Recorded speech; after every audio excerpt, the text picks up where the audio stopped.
તો તમારામાં તો આવું થાય કે હાલો કરો લગ્ન. મહાત્મા નારદે 4 મંગલ ફેરા કરાવ્યા અને કહ્યું કે તું વ્યાધિકરમાં ખિસ્સામાં હાથ નાખતો નહીં, કાં તો કે તું હૂતો તો. હવે હૂતો હોય એની પાસે પાકીટ તો ન હોય ને. એટલે નારદે કહ્યું કે હું તો કાયમનો ગોર છું, તારા બાપ પાસેથી દક્ષિણા લઈ આવીશ ફકર મકર. હે તું વ્યાધિકરમાં હું તારા બાપ આગળથી દક્ષિણા લઈ લઈશ. કે લ્યો જે ભગવાન, તો કે જે ભગવાન. પગે લાગી અને રવાના. અને એ વખતે નારદજી પધાર્યા. ચિત્રલેખાએ વિચાર કર્યો કે આ એક દંડિયા મહેલમાં એકનું ટિફિન આવતું, એમાં બેનું ખાતા. એકમાં 2 ભરે હો, પણ એકમાં પછી 4 ન ભરે. માની લ્યો કે તમારા ઘરે મહેમાન અતરિયાર આવે તો આપણું ગ્રહસ્થનું ઘર છે, 1-2 મહેમાન ભરી જાય, પણ પછી મહેમાને સમજવું જોઈએ. હે હા મહેમાને સમજવું જોઈએ. ખાવા બેઠા હોય તો એને કેમ ખબર પડે? તમને ખબર છે? ડોયો ટોપિયામાં ભટકાય ને એટલે સમજવું કે હવે બીજી વાર ના મગાય. ચમચો ટોપિયામાં ભટકાય એટલે સમજવું પાણી આપો, હાથ ધોવાય. નાક ન કપાય હામા માણાનું, પણ આપણે તો હાવ છેડે પી જાય. હે આ એ બહુ નજર, ભાઈ નજરનો જ ખેલ છે. માતાજી કેટલા હોશિયાર છે એની ખબર કેમ પડે? આ જૂની વાતો. અત્યારની તો હવે બધી લેટેસ્ટ પદ્ધતિ આખી ચેન્જ થઈ ગઈ, પણ જૂની પદ્ધતિમાં એવું બતાડે કે તમે મહેમાન બનીને કોઈના ઘરે જાઓ અને ડાઘ વગરનો ચળકતો પાણીનો કળશો આવે ને તો સમજવું કે માતાજી આખા હટકાના નથી. ગોરા ઢાંકણા ઉપર વેતેક ધૂળ ન ચડી હોય ને આમ અરીસા જેવું ચમકતું હોય ને તો સમજવું કે માતાજી બહુ હોશિયાર. હે અને આ તો અમુકના ઘરમાં પગ મૂકો તા દાંતીઓ પગમાં આવે, હામીણી પગમાં આવે, હુપડા ઉડતા હોય, ઓશિકા રસ્તામાં પડ્યા હોય. હે આ હું તમારા માટે નથી કહેતો, મારા અનુભવની વાત કરું. તમે આવા છો એવું હું નથી કહેતો, આ તો સમજવાની વાત છે. હે અનિરુદ્ધનું લગ્ન ઓખાની જોડે. આ તો થઈ ગયું, પણ તકલીફ થઈ. મહાત્મા નારદ ચિત્રલેખા અહીંયાથી વિદાય થઈ ગઈ અને નારદે આવી દ્વારકાધીશના દર્શન કરી અને ભગવાનને કહ્યું સવારના પોરમાં, હો ઇદમ વિષ્ણુર્વિચક્રમે, હે પ્રભુ દંડવત. ભગવાન જાણી ગયા કે નારદ હરગાવા આવ્યો જ, પણ કંઈ બોલ્યા નહીં. હા અરે નારદ આવો આવો, બેહો બેહો બેહો. નારદે શરૂઆત કરી કે મહારાજ તમારા દર્શન તો મેં એટલા બધા કર્યા કે હવે હું થાકી ગયો, પણ મારે પરિવારના દર્શન કરવા, તમારા પરિવારની ઝાંખી કરાવો ને. એટલે ભગવાને કહ્યું કે નારદ મને જોઈ લે ને, હે એમાં મારો પરિવાર આવી ગયો. બેટિયા ઓર લુગાઈ સબ ઈસમેં હે. હે તું મને જોઈ લે એટલે વાત પૂરી. તો કે નાના મહારાજ હું ગમે એમ તો એ ગોર કહેવાઉં અને બાળકોને ઓળખતો હોઉં તો રસ્તામાં કોક દી મને ટેકો કામ લાગે ને. એટલે આપણે હમણાં જ કહ્યું ને કેટલા બાળકો હતા? એક-એકના 10-10, 16,108ના. હે એટલે એક-એકનું નામ લઈને તો બોલાવે તો કેદિયારો આવે. એટલે ભગવાને કોલબેલ રાખી હતી, ઘંટ રાખ્યો તો. એ ઘંટ વાગે ને એટલે બાળકોને ખબર પડે કે બાપુજી બોલાવે. ઘંટ ઉપર રમત. હે ડંકો વાગે એટલે બાળકો સમજે કે હવે જમવાનું. ડંકો વાગે એટલે બાળકો સમજે કે હવે રમવાનું. ડંકો વાગે એટલે બાળકો સમજે કે હવે કામ કરવાનું. હે આવી રીતનું બધું શેડ્યુલ ગોઠવાયેલા હતા. એમાં ભગવાને ઘંટ વગાડ્યો, બાળકો માંડ્યા આવવા, આ 10 આ 10. એમાં ત્રીજે ઠેકાણે એક 9 હતા. એટલે નારદે કહ્યું મહારાજ એકાદો આમાં કેમ ઓછો છે? આમ કર્યું હો. ભગવાને કહ્યું કે ભાઈ ક્યાંક ઘોડા ખેલવતો હશે, રાજકુમાર છે, શું કરે, ઘોડા લઈને ફરતો હશે. અરે હું ફરતો હોય મહારાજ, તમને આટલા બધા છે ને ભાન નથી. હે શું થયું? અરે હું થયું, હું ઓખાનું હરણ કરવા ગયો તો બાણાસુરે પકડીને નાખ્યો જેલમાં. ઓહો, બાજુમાં બલભદ્ર બેઠા હતા, પર્વણીવ મહાર્ણવ. દરિયામાં જે મોજું ઉછળે ને, બળભદ્રને પાવર એકદમ ઊભો થઈ ગયો, ક્રોધ. મારા ભાઈના દીકરાને બાણાસુર જેલમાં નાખે, ટાળી નાખું હો. દાંત કચકચાવ્યા અને 56 કોટી યાદવોનું સૈન્ય લઈ બળભદ્ર યુદ્ધમાં. હવે મોટો ભાઈ યુદ્ધમાં જાય તો નાનાથી તો ઘરે ના બેહાય કે હાલો હાલો, અરે મોટા ભાઈ હું આવું. એટલે અહીંયાથી દ્વારકાધીશ રણછોડ રાય બલભદ્ર અવળું સૈન્ય લઈને યુદ્ધમાં બાણાસુરની સામે. અને ત્યારે મહાત્મા નારદે ઇદમ તૃતીયમ સીધો પહોંચ્યો શિવ આગળ. ત્રંબકમ જજામહે સુગંધે પુષ્ટિવર્ધનમ. બાપા, એટલે નારદ તું શું આવ્યો? હે તો કે બાપા કામ છે. કામ હું? અરે તમારા કંઈ ઠેકાણા થોડાક છે. અહીં તમે હિમાલયમાં બેઠા જ ભાંગ ગાંજાના નિશા ચડી ગયા, તમારો ભક્ત દુખી છે. હે મારો ભક્ત કોણ? બાણાસુર. અરે તારી નાખું. કોણ? એટલે ભાઈ મહાદેવનું સૈન્ય. હરિ અને હરનો ઝઘડો થાય નહીં, પણ નારદ જેવા આવે ને તો કરાવી દે, વાર ન લાગે, ફડાકો થાય. હે અને એ વખતે બાણાસુરની રક્ષા કરવા ભગવાન ભૂતનાથ તૈયાર થયા હો. અને ભાઈ એનું સૈન્ય એટલે ચૂડેલ, ડાકણ, વીર, વૈતાલ, ભૂત, પ્રેત, પિશાચ, આ બધાય અને ભયંકર સૈન્યને લઈ અને એકવાર બાણાસુર મહાદેવનું સૈન્ય, આ બાજુ હરિ એટલે દ્વારકાધીશ માંડી હામી રમઝટું બોલવા. અને એ વખતે પરમાત્માએ સુદર્શન ચક્રનો ઘા કર્યો. બાણાસુરના 1000 હાથ કપાવા માંડ્યા. અને ત્યારે બાણાસુરની માં એણીએ વિચાર કર્યો કે ઓહો, કોટરા. બાણાસુરની માનું નામ હતું કોટરા. મારા દીકરાને મારી નાખશે. એટલે પોતે નિર્વસ્ત્ર બની, નગ્ન બની દીકરાની આડે ઊભી રહી. ભગવાન વાંસો વાળીને ઊભા. અને એ વખતે નારદે આવીને કહ્યું કે મહારાજ, ગમે એમ તોય તમારો વેવાય કહેવાય, હાવ મારી નાખશો? એ ભગવાને કહ્યું માને ક્યાં વાંધો છે, કર, પૂછ ને સમાધાન કરવું જ તો હાલો. એટલે બાણાસુરને કહ્યું કે હું? તો કે હાલો, હવે આમાં આપણું કંઈ હાલશે નહીં. ભગવાને કહ્યું કે તો હાલો. એટલે યુદ્ધ શાંત થયું. મહાત્મા નારદે સમાધાન કરાયું. વેવાઈનાએ 4 હાથ ને ભગવાનનાએ 4 હાથ ભેટા, ખાન ગુલાલના બુકડા ભર્યા, હે મોઢા મીઠા કર્યા. વરાજો ક્યાં? તો કે એરિયો જેલમાં. હે અનિરુદ્ધની તાકાત હતી, પણ નાગપાસથી બાંધીને નાખ્યો તો. હવે નાગપાસને મંત્ર વિના તોડાય નહીં. અને આ યુદ્ધની અંદર 1 કાતરો, 2 કાતરા, 3 કાતરા, 4 કાતરા, જે જૂની ભાષા, તરિયો તાવ ને આવો તાવ ને, અત્યારના કહે તો ટાઇફોઇડ ને, રીટાઇફોઇડ ને, ટેરા ટાઇફોઇડ ને, હે મુદતિયા તાવ ને. હે પણ શિવના તાવ, ભગવાનના તાવની સામે પહોંચી નતા શકતા. ભાગવતના 10મા સ્કંદના 59મા અધ્યાયની અંદર આ જ્વર સૂક્ત છે. જ્વર સૂક્ત. અને આ જ્વર સૂક્તનો પાઠ જો કરવામાં આવે તો એને મરી જાય ત્યાં સુધી કોઈ દી તાવ ના આવે. હે અરે આ જ્વર સૂક્તનો પાઠ કરીને કોકને પાણી આપો ને તો એ સામેવાળાને તાવ ના આવે. આ જ્વર મહાદેવના તાવ, ભગવાનના તાવ આગળ હારી ગયા. અંતે આ યુદ્ધ સમાપ્ત થયું. અનિરુદ્ધને જેલમાંથી લઈ આવ્યા, ધામધૂમથી લગ્ન કર્યા, દીકરીને ખૂબ અખૂટ સંપત્તિ દાનમાં આપી.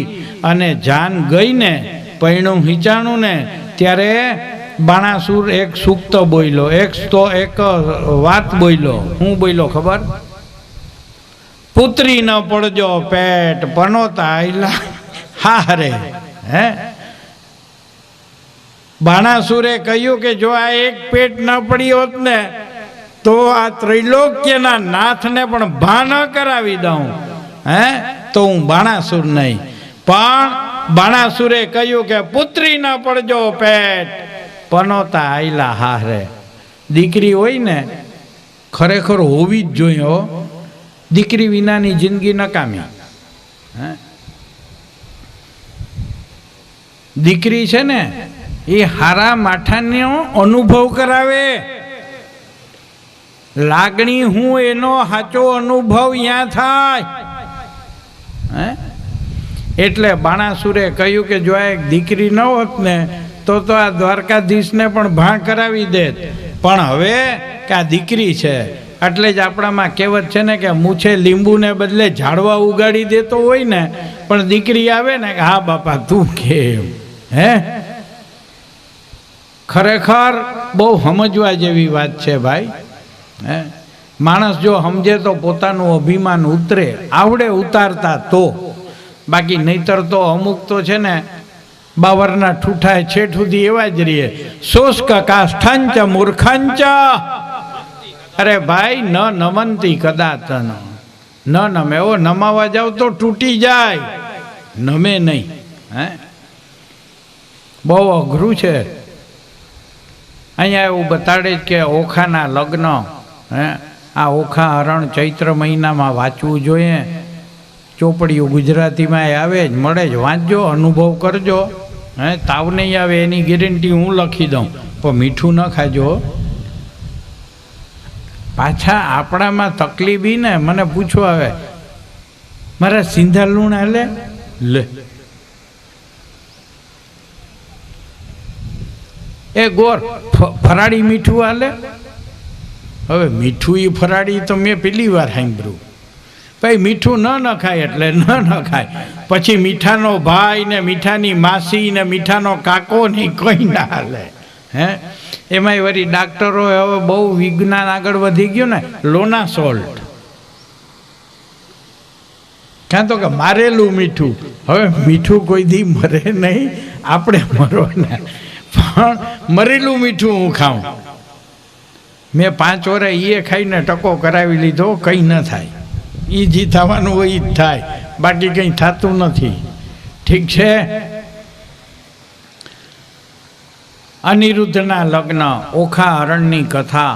અને એમાં પણ એક વખત ભગવાન દ્વારિકાની અંદર બિરાજતા હતા અને ત્યારે રૂક્ષ્મણી પરિહાસ.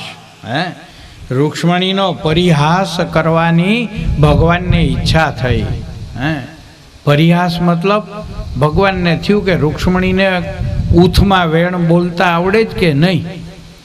ભગવાનને આવો વિચાર આવ્યો કે ઘરવાળીને કડવું બોલતા આવડે જ કે નહીં. એમાં બપોરનો સમય અને ભગવાન ભોજન લઈ અને તાંબુલ જમ્યા પછી પાન ખાવું જોઈએ એમ શાસ્ત્રનો નિયમ છે. હે જમ્યા પછી બપોરે એકવાર અને સાંજે એકવાર. હવે આપણે નિયમને ભૂલી ગયા એટલે બકરાની જેમ ચાલુ જ. સવારનો ઉઠેથી રાત સુધી ભીચેડે જ રાખે. હે જો આપણી પૂજામાં આવે કે નાગરવેલનું પાનની અંદર સોપારી, એલચી, લવિંગ. હે ભગવાનને થાળ ધરો એમાંય કહે ને કે લવિંગ, સોપારી, પાનના બીડલા. શું કરવા ભાઈ? એમાં કંઈ તમાકુ ના આવે. અને એમાંય અટાણના સુધરેલો વર્ગ નંબરવાળી તમાકુ લઈ આવ્યો. 0, 00, તુલસી. હે 120, 130, 140, 420. અરે ભાઈ આ બધુંય નખોદ કાઢવાનું સાધન છે. હે આ બધુંય નખોદ કાઢવાનું સાધન છે. પણ પાન તો પાન છે ભાઈ. મણિકાંત કાવ્યમાળા જો તમે વાંચી હોય ને ન વાંચી હોય તો વાંચજો. મણિકાંત કાવ્યમાળામાં પાનની એક ગઝલ લખી. કપૂરી પાન પૂનાનો સમારી સાફ મેં કીધું કડીના કેસરી ચૂના થકીએ ચોપડી દીધું સુગંધીનો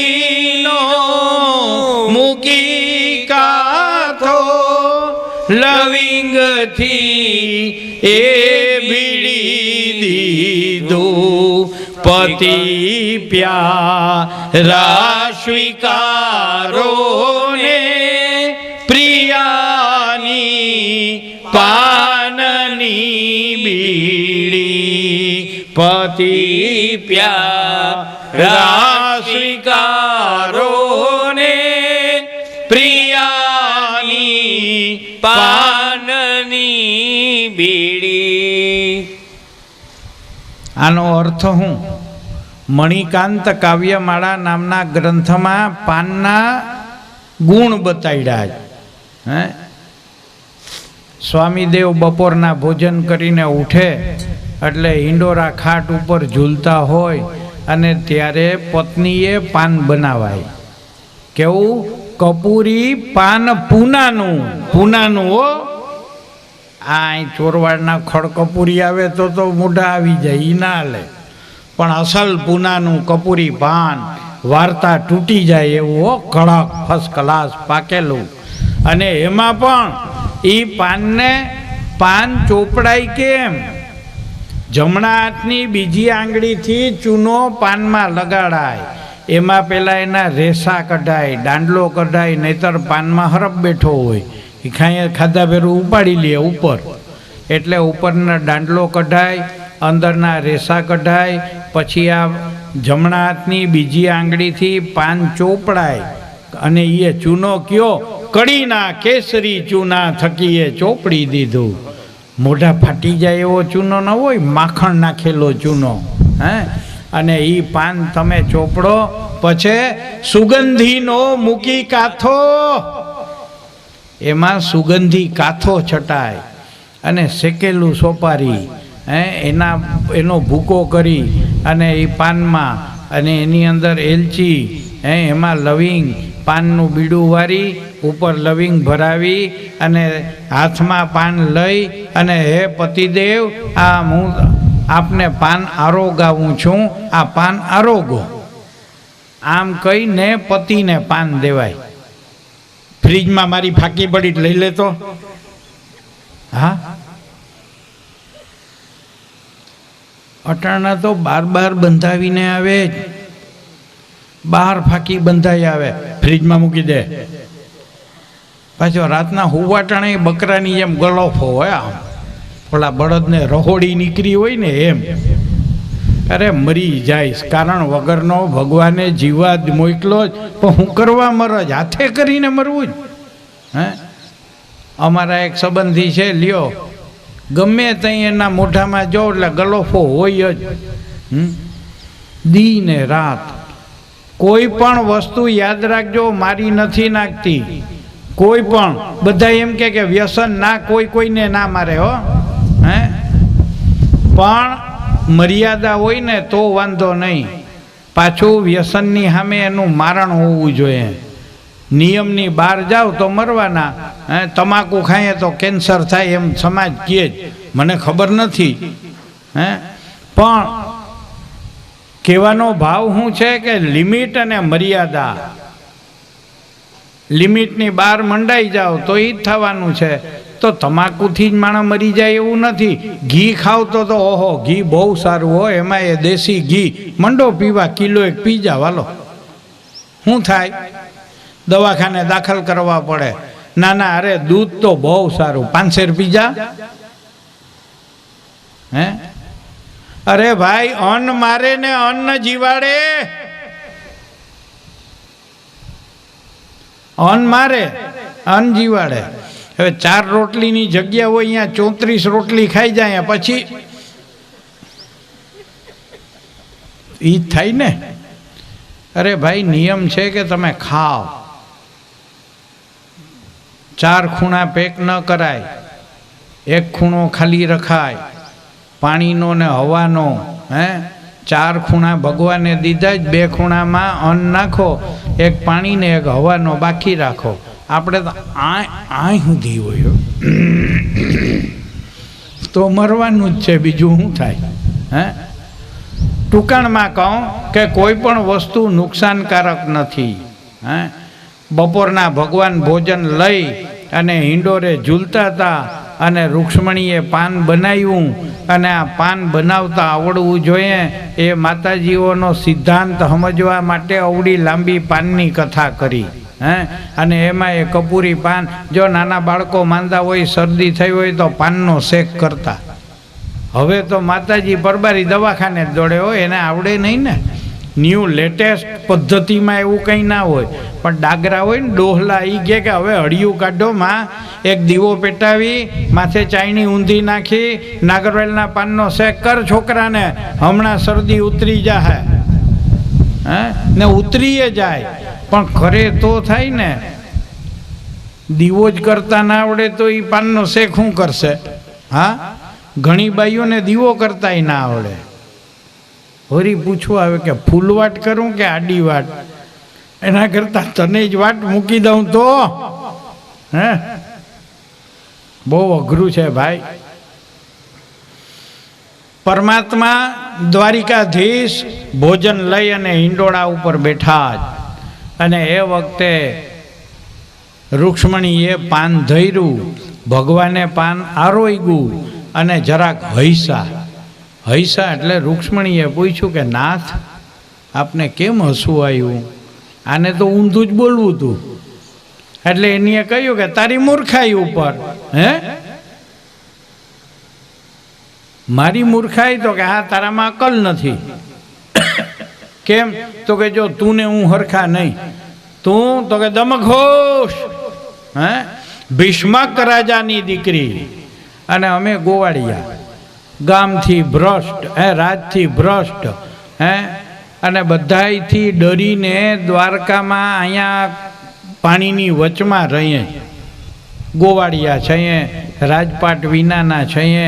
મા બાપે અમારા પૂર્વજોને કાઢી મૂક્યા હતા કડેરાટ, ભાગેડું, મામાનો વધ કર્યો, હગાવને માર નાખ્યા, અને તું ક્યાં, હું ક્યાં? અને હું તો રૂક્ષ્મણી એમ કહું કે હજી કંઈ મગ ચોખા ભેરા નથી થયા હો. જો તારી ઈચ્છા હોય ને હાંભળા ભેરું તો હો. રૂક્ષ્મણીને રામા અવતાર યાદ આવ્યો. કેમ? તો કે પ્રકૃતિ પરમાત્મા સિવાય કોઈને ન વરે. પ્રકૃતિ હંમેશા પરમાત્માને વરે. રામાયણ 108 પ્રકારની રામાયણ છે ભાઈ. તુલસી રામાયણ, વાલ્મીક રામાયણ, યોગ વાસિષ્ઠ રામાયણ, આનંદ રામાયણ, ચંપુ રામાયણ, હનુમાન નાટક રામાયણ, ભૈરવ રામાયણ, આનંદ ભૈરવ રામાયણ. અરે આવી એક નહીં 108 રામાયણ છે. અને આની અંદર આવા બધા ખુલાસાઓ લખ્યા કે જ્યારે જગદંબા સીતા, અને એનો અંત સમય હતો, સીતાનો ત્યાગ અને લવકુશનો જન્મ ડોહાના આશ્રમમાં. ડોહો એટલે ખબર છે ને, વાલ્મીકના આશ્રમમાં. અને આ વાલ્મીકે સીતાના જન્મથી સ્વયંવર સુધીની આખી રામાયણ આ છોકરાઓને ભણાવી. એ છોકરાઓને ખબર નથી કે રામ અમારો બાપ છે. અને આ બાળકો એકદમ ક્રોધમાં આવ્યા. રામ ઉડા દો રામ રાજ કો. રામની સામે યુદ્ધે ચડ્યા હતા, અને રામને પણ નમવું પડ્યું હતું. કેમ? તો કે સાચા હતા. અંતે બાળકો અયોધ્યાની ભર સભામાં રામને હલબલાઈ આવ્યા હતા. ઋષિઓના બાળકો ભેરા હતા, બંને બાળકોને પાછા લઈ આવ્યા. અને એ વખતે રામ તો જાણી ગયા કે આ મારા જ છે. ને મારી પાસે આવીને સાચી વાત કરી તો મારાથી કેમ ઝઘડો કરાય? સાચું સ્વીકારવું પડે, રામને માનવું પડે, મારે કે તમારે નહીં. અને એ વખતે રામે વિચાર કર્યો કે હવે આ સીતાને માટે સમાજે આટલું કર્યું, અને સમાજને ખાતર મેં ન જોતું દુઃખ અમારી પત્નીને આપ્યું, હવે મારે એની માફી માગવી. રામને પણ માફી માગવી પડે સીતા આગળ. સીતારામ સીતારામ. રામ સીતા બોલો તો શું વાંધો? બોલો બોલો, ન બોલાય? સીતારામ સીતારામ, રાધે શ્યામ. શ્યામ રાધે બોલો ને, એના કરતા મા બાપ, બાપમાં બોલો. કોઈ દી વિચાર કર્યો જ કે આ બધાયની આગળ પેલા માનું નામ શું કરવા? મા બાપ. બાપ કરતા માં સહન કરે છે એવું જગતમાં કોઈ સહન ન કરે. રાધાએ જે સહન કર્યું એ કૃષ્ણની તાકાત નથી કે સહન કરી શકે. એટલે રાધે શ્યામ, ધણીની આગળ પેલા એ નહીં પત્નીનું નામ કેમ આવે? રાધે શ્યામ. આટલી તાકાત હોવી જોઈએ નામમાં. આટલું કર્તવ્ય પરાયણ જીવ એને ન્યોછાવર કરી દીધી જિંદગી. સીતાએ ન્યોછાવર કરી એટલે સીતારામ. રામ સીતા ન થાય ભાઈ, સીતારામ થાય. આજે આ સીતાની ક્ષમા માગવાને માટે અદ્ભુત રામાયણ, હનુમાન નાટક રામાયણ, એની અંદર આનંદ ભૈરવ રામાયણ, એમાં ખુલાસો છે. સાહેબ, રામચંદ્રએ વિચાર કર્યો કે મારે હવે જાહેરમાં સીતાની માફી માગવી, સ્ત્રીની માફી માગવી. અને એ વખતે રામચંદ્રએ એક યજ્ઞનું આયોજન કર્યું, કંકોત્રીઓ લખી. અને આ કંકોત્રીઓની અંદર વાલ્મીક ડોહાના આશ્રમમાં કંકોત્રી પહોંચી, આમંત્રણ પત્રિકા. એમાં લખ્યું હતું કે આ બધાય વનવાસીઓ સહિત મારા આશ્રમમાં પધારજો, અમારા રાજમાં યજ્ઞમાં પધારજો. અને એ વખતે વાલ્મીક ઋષિએ વિચાર કર્યો કે હવે આમાં ગુપ્ત આમંત્રણ છે, આમાં ગુપ્ત આમંત્રણ. અને આ ગુપ્ત આમંત્રણ એટલે સીતાજીને બોલાવીને વાલ્મીક ઋષિએ કહ્યું કે દીકરી, રામનું આમંત્રણ છે, રામનું તેડું છે, આમાં તારું નામ નથી હો, પણ એમ લખ્યું જ કે આશ્રમવાસી. તો તું મારા આશ્રમમાં રહે, મારે જવાનું છે, શું કરવું? અને એ વખતે સીતાજીએ એટલું જ કહ્યું કે તું મારો ધર્મનો બાપ છો ને, તમે મારા ધર્મના પિતા છો, તો મારો પિતા જે કરે એ મને મંજૂર. આશ્રમવાસીઓ સહિત વાલ્મીક ઋષિની જોડે સીતાજી રામચંદ્રના યજ્ઞમાં પધારવા તૈયાર. વાલ્મીકે સમાચાર આપ્યા અને એ વખતે ભગવાન રામચંદ્રજીએ અયોધ્યાની અંદર પોતાના યજ્ઞ મંડપમાં 2 આસન બનાવ્યા, એક જગદંબા સીતા માટે અને એક રામનું આસન. પણ રામના આસન કરતા સીતાનું આસન ઊંચું હતું. સીતાજી બંને બાળકોના ખંભે હાથ રાખી જમીનમાં નજર કરી, તું હી રામ, તું હી રામ, તું હી રામ. 2 બાળકોના ખંભા ઉપર હાથ રાખી રામ રામ રામ કરતા સીતાજી મંડપમાં પ્રવેશ કરે. અને એ વખતે સીતાજી એનું સ્વાગત કરવા રામ સહિત બધા ઊભા થઈ ગયા. મંડપમાં આસન આગળ, અને આસન ભગવાન રામે કહ્યું કે દેવી આ આસન ઉપર બિરાજમાન થાવ. સીતાજીએ કહ્યું કે નાથ, મારી જગ્યા આપના ચરણમાં હોય, આ આસન ઉપર ન હોય. દંડવત નમામા, હાથમાંથી લાકડી પડે ને એમ જગદંબા સીતા રામના ચરણમાં. પતિના અંગૂઠા ધોવાનો રહી ગયું હતું, એટલે આંખના અશ્રુઓથી ભગવાન રામના ચરણો ધોયા. અને એ વખતે સીતાજીને રામચંદ્રએ ઊભા કર્યા. ત્યારે સીતાજીએ 2 શબ્દ અવધવાસીઓને કહ્યા, હે અવધવાસીઓ, કલંક હોય તો સીતાને છે, મારા રામને કોઈ કલંક ના આપતા. કલંક હોય તો જગદંબા સીતા કહે છે કે મને છે, મારા રામને કોઈ કલંક ના આપતા. અને જો એક જ ભાવથી રામને મારો પતિ માયનો હોય તો મારી માં ધરતી મને સમાવી લે અને ભવો ભવ મને રામ મળે.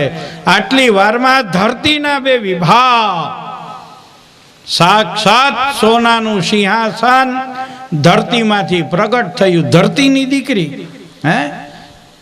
અને આ ધરતીની દીકરી જગદંબા સીતા સોનાના સિંહાસન ઉપર બિરાજમાન. અને પાતાળમાં જ્યારે પહોંચ્યા ને ત્યારે રામે હળી કાઢી, સીતે સીતે સીતે. સીતાજીનો ચુંદડીનો કટકો હાથમાં રહી ગયો, આને માથે ચડાવ્યો. અને એના ઉપરથી આજે આપણામાં બધા ખોટા રિવાજ આવી ગયા. પત્ની મરણ પામે તો ઉંબડામાં ચુંદડી બાંધે. કાં તો કે રામે ઓલો ચુંદડીનો કટકો રાખ્યો હતો ને. અરે ભાઈ, હાવ ધતિંગ છે, બધું નકામું ને ખોટું છે, આવું કોઈ ક્યાંય પ્રમાણ છે જ નહીં. પણ જગદંબા સીતા ધરતીમાં સમાણા. આનંદ રામાયણ, ચંપુ રામાયણ, નળ રામાયણ, હનુમાન નાટક રામાયણ, આ રામાયણનો અભ્યાસ કરો તો ખબર પડે કે આ રામકથા શા માટે ને શું. પતિની આગળ પહેલા નામ આવે સ્ત્રીનું, કેમ આવે, કેટલું સહન કર્યું, એના માટેનો આ સિદ્ધાંત કે સીતારામ સીતારામ સીતારામ ભજ સીતારામ. રામ સીતા નહીં ભાઈ, સીતારામ. જગદંબાની શક્તિ એ આગળ હોય તો જ દેવનું પ્રભુત્વ આવે. મૂર્તિ તમારી ગમે એવી હોય પણ જ્યાં સુધી એમાં શક્તિનું પ્રાણ પ્રતિષ્ઠાપન ન થાય ને ત્યાં સુધી મૂર્તિની કોઈ વેલ્યુ નથી. હીરા માણેક જડિત ભલે મૂર્તિ હોય પણ એનું કંઈ ઉપજે નહીં. કેમ તો કે એમાં પ્રાણ શક્તિ નથી. શક્તિ વિનાનું જીવન નકામું છે. જગદંબાનો આશરો, એની તાકાત હોય. અને આ ભગવાનને અવતાર લેતી વખતે પણ 10મા સ્કંદના પ્રારંભમાં જ કહ્યું ને, યોગમાયામ ઉપાશ્રિતા ગચ્છ દેવી વ્રજમ ભદ્રે કંસાયા નકદુંદભે. આ નકદુંદભી એવા આ કંસના નગરની અંદર તું જા અને મથુરામાં જઈ અને આ રીતે તું અવતાર ધારણ કર. યોગમાયામ, ગોલોકની અંદર યોગ માયાને બોલાવી અને કહ્યું કે તારા વિના કામ ન થાય. હો, ઉપનિષદોની અંદર કે સ એકઈ ન રમત એકોહમ બહુધા. પરમાત્મા એકલો, નિરંજન નિરાકાર, ન બાહુ है न गर्दन है न सीना है न पैमानी, निरंजन नाथ कहे तुझको कहाँ चंदन लगाऊं मैं. પરમાત્મા નિરંજન નિરાકાર છે પણ સગુણ સાકાર એને બનવાનું હોય ત્યારે જગદંબા યોગ માયાના આશરા વિના એ સકાર સ્વરૂપ લઈ ન શકે. એટલે સીતારામ, પેલા સીતા પછી રામ. રાધે શ્યામ, પેલા રાધા પછી શ્યામ આવે. ભાઈ, રાધા વિનાનો માધવ અડધો છે. રાધા વિના માધવ અડધો છે, ના આવે. અને માધવની પ્રસન્નતા જોતી હોય તો રાધે રાધે કરો. ઓલું એક વચમાં ભજન હમણાં બહુ આવેલું કે રાધે રાધે કરો એટલે માધવ આવે, પણ એમ ખોટી મારી જેમ રાડું પાડવાથી ના આવે. અંદરનો પોકાર હોય ને, પરા પશ્યંતી, મધ્યમાં ને વૈખરી, આ 4 વાણી ભેરી થાય ને ત્યારે પરમાત્માની ઝાંખી થાય. આજે સીતાજીને આ રૂક્ષ્મણીની આગળ ભગવાને કહ્યું કે જો હજી મગ ચોખા ભેરા નથી થયા, આપણે તારે જવું હોય તો છૂટ. હાંભળા ભેરું જગદંબા રૂક્ષ્મણીને આગલો જન્મ યાદ આવ્યો સીતાનો. કેમ કે પ્રકૃતિ છે અને પ્રકૃતિ પરમાત્મા સિવાય કોઈને વરે નહીં. રૂક્ષ્મણીએ વિચાર કર્યો કે આને તો કાઢી મૂકવાની ટેવ પડી. રામા અવતારમાં કાઢી મૂકી હતી કે જા બાપના ઘેર, અટાણા કાઢી મૂકશે તો. એ યાદ આવ્યો એટલે મૂર્છિત થઈ અને પડી ગયા. અને ત્યારે ભગવાને વિચાર કર્યો કે ઓહો, આ હસવામાંથી ખસવું થયું. હવે માણસોને બોલાવ્યા, રૂક્ષ્મણીને ઉપાડી પલંગ ઉપર પધરાવ્યા, એના ઉપર જલનો છંટકાવ કર્યો અને જલનો છંટકાવ કરી અને રૂક્ષ્મણીને કહ્યું કે મા વૈદર્ભી શ્રુયે થા જાને ત્વા મત પરાયણા. અરે વૈદર્ભે, ચિંતા કરમાં, હું તો જરાક તારી મસ્કરી કરતો હતો. તું મારા, તને કડવા વેણ બોલતા આવડે જ કે નહીં? ત્યારે રૂક્ષ્મણીએ જવાબ આપ્યો અને રૂક્ષ્મણીએ શું કહ્યું કે નાથ સાંભળો, તમારે જવાબ સાંભળવો જ ને. શુકનારાયણ પરમાત્મા પરીક્ષિતને કહે છે કે રાજન, નનવે મે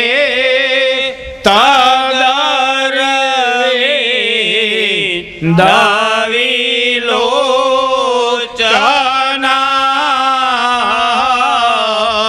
યદવે ભવાન ભગવતો ગરતી વિભૂમના ક્વે મહિમ્ન્યામિરાતો ભગવામ ત્ર્યધીસ ક્વાહમ ગુણ પ્રકૃતિરા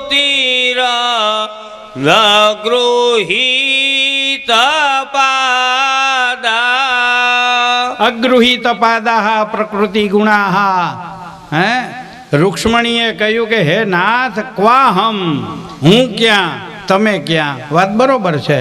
14 લોક બ્રહ્માંડનો નિયામક કરતોમ અકર્તોમ અન્યથા કરતોમ, ન થાય એવું કરે. સંકલ્પ માત્રથી આ બ્રહ્માંડનું સર્જન થાય, સંકલ્પ માત્રથી બ્રહ્માંડનું વિસર્જન થાય, એને કે નાશ કરે.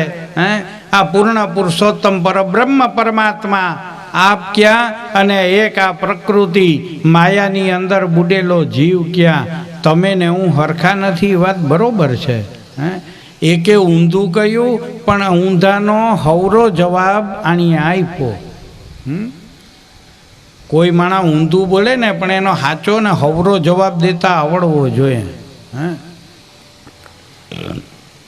અને એ વખતે ભગવાને કહ્યું કે હે રૂક્ષ્મણી, આ તારો સંવાદ કોઈ પણ સંસારી જીવ સાંભળશે ને તો એના દાંપત્ય જીવનમાં કજિયો નહીં થાય. યાદ રાખજો, ભાગવત એક સિદ્ધ મંત્રોનો ગ્રંથ છે. ભાગવતના શ્લોકો બરોબર, પણ ભાગવત સંહિતા છે. અને સંહિતા વેદના રૂપે છે. અને એના મંત્રો 18,000 મંત્રો, જન્માદસ્યમારભ્ય સત્યમ પરમ ધીમહિ પર્યંતમ અષ્ટાદશ સહસ્રસ્યામ સંહિતાયામ. સંહિતા આના સિદ્ધ મંત્રો છે. ભાગવત મંત્ર સંગ્રહાવલી નામનો એક ગ્રંથ છે. એની અંદર માનવ જીવનની ઉપાધિઓનું નિવારણ કેમ કરવું એના મંત્ર, તંત્ર અને યંત્રનો પ્રયોગ છે. આ ખાલી કંઈ પેટ ભરવાનું સાધન નથી. ભાગવતની કથા એ તો દિવ્ય કથા છે, પરમાત્માને મળવાનું સાધન છે. અને આ ભાગવતના મંત્રો, એને મંત્ર, એના ઋષિ, એના છંદ, એના ન્યાસ, એના ધ્યાન, એના વિનિયોગ, અને એમાં પણ 3 પ્રકારથી મંત્ર, તંત્ર, યંત્ર, આ 3 પ્રકારથી પૂજા થાય, જેને પાત્રાચ્છાદન કર્મકાંડની ભાષામાં કહેવામાં આવે. કેમ તો કે આમાં 3 વસ્તુ આવે અને એના દ્વારા જ્યારે મંત્રની સિદ્ધિ મળે. નાનામાં નાનો દાખલો લઈ લ્યો. 10મા સ્કંધની અંદર વ્રજકન્યાઓએ ગોરમાવડીનું વ્રત કર્યું. અને એ ગોરમાવડીનું વ્રત શું કરવા કર્યું? આજે આ વ્રજકન્યાઓની ઈચ્છા પૂર્ણ થઈ. એમાં એ નારાયણ કવચ, આખો તંત્ર વિભાગ, અને આ તંત્ર વિભાગ દ્વારા કયા મંત્રની આગળ કયું બીજ મૂકી અને કયા મંત્રથી અનુષ્ઠાન, 24 અવતારના જે મંત્રો છે, હરિર્વિદધ્યાન મમ સર્વ રક્ષામ ન્યસ્ત્યાંઘ્રી પદમાપતગેન્દ પૃષ્ઠે દરારી ચર્મા શિગદેશુ ચાપ ભાસં દધાનુષ્ટ ગુણોષ્ટ બાહુ. છઠ્ઠા સ્કંદ 8મા અધ્યાયનો નારાયણ કવચનો આ પેલો મંત્ર, અને આ પેલા મંત્રની અંદર એના ન્યાસ, ધ્યાન, વિનિયોગ આ બધું બતાડ્યું કે ભાઈ આ મંત્રમાં ઓમ હુમ જુમ સહ જ્વલ જ્વલ દુષ્ટગ્રહ ઓમ નારાયણાય હરયે જલમધ્યે મામ રક્ષ રક્ષ આના સંપુટ લગાડીને આ મંત્રના અનુષ્ઠાન બતાડ્યા. ભાગવત મંત્ર પ્રયોગાવલી અદ્ભુત અને દિવ્ય ગ્રંથ છે. આ શ્રીમદ ભાગવતના 10મા સ્કંદના ઉત્તરાર્ધની અંદર ભગવાને રૂક્ષ્મણીનો પરિહાસ, આ બધા સિદ્ધાંતોની કથા કહી, ભાગવતીય કથા. અને એમાં પણ ઉત્તરાર્ધની અંદર ભગવાને યજ્ઞો કરાવ્યા, રાજસૂય યજ્ઞ વગેરે કાર્યો કર્યા. અને ત્યાં બલભદ્રએ યાત્રા વગેરે, બલભદ્રના પ્રસંગો, આ એક એક અધ્યાયને મેં કહ્યું ને, એક એક અધ્યાયને ઝીણવટપૂર્વક જોઈએ ને તો 335 ભાગવતના અધ્યાય, તો એમે તમે એક એક દી ગણો 335 દી થાય. અહીંયા અમારે નક્કી થયું કે શનિવારે બેહવાનું, શનિવારે જય ભગવાન. પછી મેં હમણાં એક દી કહ્યું હતું ને કે હું એમ કહું કે ભાઈ હજી તો કથા બાકી રહી ગઈ, તો બધા ભેરા થઈને કે મહારાજ ઘરે જઈને રડવું પડજો, આપણું એગ્રીમેન્ટ પૂરું. શનિથી શનિ પરીક્ષિતને હાથ દીમાં કઈડી ગયો તો આપણે તો કઈડી જ જાય ને, મૂકે. આપણા માટે એક દિવસ ડેફિનેટ છે, પણ આપણે ખબર નથી એટલે અભિમાનના પૂતળા બની જમીનથી 3 ફૂટ ઊંચા હાલીએ કે છે કોઈ. અરે ભાઈ, કિતના રાણા રમ ગયા, કિતના ગયા નિરાશ, ધરતી મૈયા નતનવી કેની ન પૂરિયાસ. આ ધરતી ઉપર કંઈક આવ્યા ને કંઈક હોયા ગયા. દી હાથ છે, શનિથી ગણો કે રવિથી ગણો કે મંગળથી ગણો, મૃત્યુ અનિવાર્ય છે. એટલે આ ભાગવતજીના સિદ્ધાંતાનુસાર આ 10મા સ્કંધ, અને એમાં પણ આ બધા પરમાત્માના ચરિત્રો, અને આ ચરિત્રોની અંદર સુદામા ચરિત્ર, કૃષ્ણસ્યાસિત સખા કશ્ચિત બ્રાહ્મણો બ્રહ્મવિત્તમા વિરક્ત ઇન્દ્રિયાર્થેષુ પ્રશાંતાત્મા જીતેન્દ્રિય. સુદામા ચરિત્રની કથા ખરેખર થોડીક દુઃખની વાત છે કે આજે 99% નહીં પણ એમ કહો કે 100% માણસો એવું માને કે સુદામાજી માગવા ગયા હતા. નહીં, સુદામાજી માગે નહીં. જો એને માગવું હોત તો ગુરુકુલમાં ઉજ્જૈનની અંદર દ્વારકાધીશની હારે ભણતો હતો, ઉજ્જૈનમાં. અને એમાં એ ભગવાન કૃષ્ણએ એને મોટો ભાઈ બનાવ્યો હતો. જો માગવું હોત તો તેદી ન માગી લે, પણ માગ્યું નથી. ગુરુને ગુરુ દક્ષિણાની અંદર મરેલા દીકરા સજીવન કરીને આપ્યા અને કહ્યું, મોટા ભાઈ. આણી તેદી હાથ ઊંચો કરી દીધો કે હા રેવા દે, ખાઈ નથી જોતું. આ જો એને જરૂર હતી તો તેદી ન માગી લે. પણ આ સુદામાજી એટલે કે નહીં, સુદામા શબ્દની વ્યુત્પત્તિ કરો, સુદામા શબ્દનું દર્શન કરો.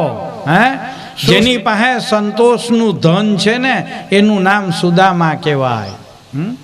સુ એટલે સંતોષ ને દામા, દામ એટલે ધન. સંતોષ રૂપી ધન જેની આગળ છે એનું નામ સુદામા કહેવાય. અરે એના ઉપર પરમાત્માની અજબ દયા હતી. એના ઘરમાં આફેડો દીવો થાય, કરવો ના પડે. લ્યો, ઓટોમેટિક લાઇટ એ જમાનામાં એના ઘરમાં હતી. હે, ઓટોમેટિક લાઇટ કે હા, અડધું છાપરું ઉડી ગયું હતું, અડધું હતું. રાતના ચંદ્ર ઉગે એટલે દીવો થઈ જાય. એમાં અહીંયા ક્યાં લાઇટ ગોતવાની હોય? આટલી દયા એના ઉપર પરમાત્માની હતી. પણ એની એના જીવન પર્યંત માગવું હે તો મૃત્યુ બરાબર જીવન મંત્ર ધરે, સુદામા શ્રી હરિ સ્મરણ કરે. એણીએ જિંદગીમાં કોઈ દી પણ માગ્યું નથી, કારણ કે અયાચિત વ્રત હતું. માગ્યા વિના જિંદગી પૂરી થાય આવી એની સિદ્ધાંત હતો, સંકલ્પ હતો. અને આ સુદામા અમારા જેવા કથાકાર માગવા ગયો હતો. હું માગવા ગયો હતો? હે ના, આ ચરિત્રને બહુ અન્યાય કરે જ માણસો. ફેલાવું જો હાથ તો તારી ખુદાઈ દૂર નથી, હું માગું ને તું આપ, રેવા દે એ વાત મને મંજૂર નથી ભાઈ.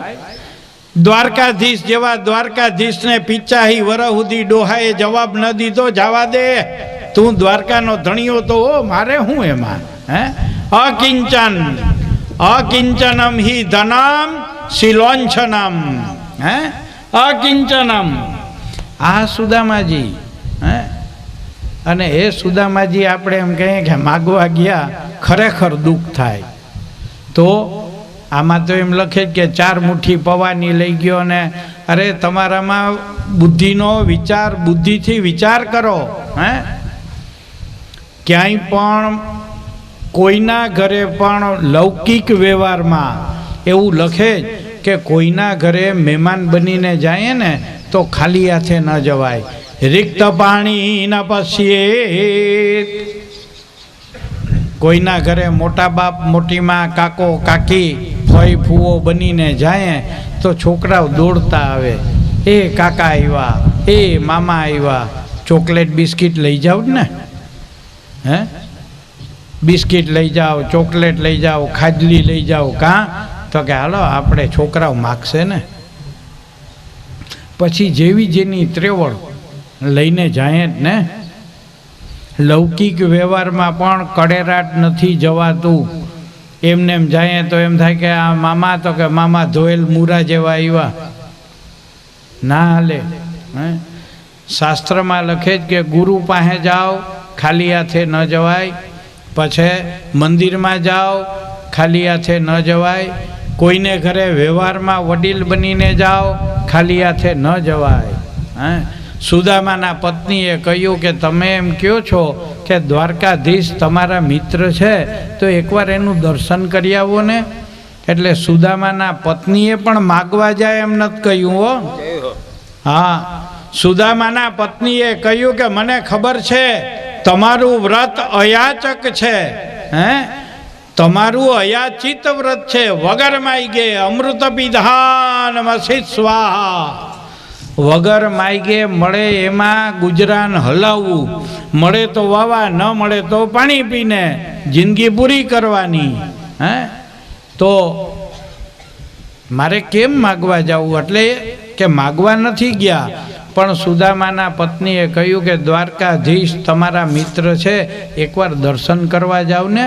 એટલે આણીએ કહ્યું કે દર્શન કરવા એમને એમ જવાય? હે, દર્શન કરવા જવું હોય હે તો અહીંયા કંઈક ધરવું જોઈએ. હું ધરવું એ ધરનારની ત્રેવડ ઉપર. પણ પાંચ્યું તો પાંચ્યું, એક પૈસો તો એક પૈસો, પણ અહીંયા ચરણમાં મૂકવો જોઈએ, મંદિરમાં ધરવું જોઈએ. છે તો નહીં કંઈ. જો તમારે જવું હોય તો પાડોશીનો ટેકો લઈ લઈએ કે બરાબર.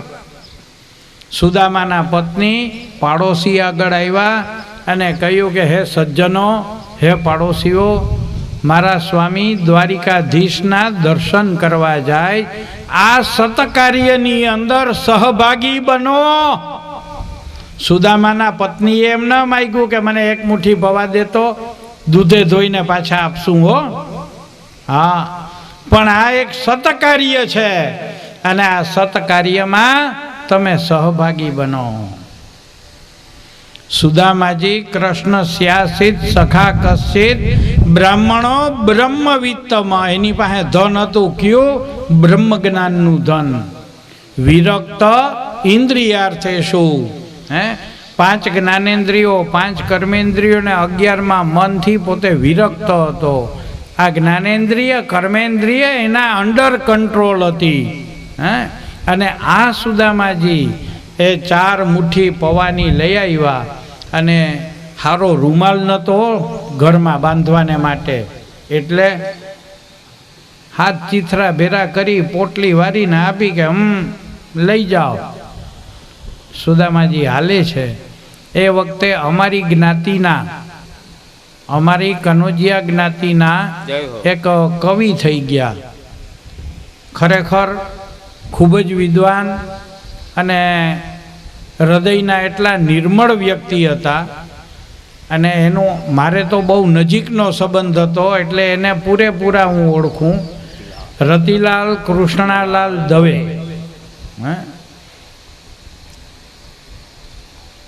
એણીએ ઘણા કાવ્યોની રચના કરી.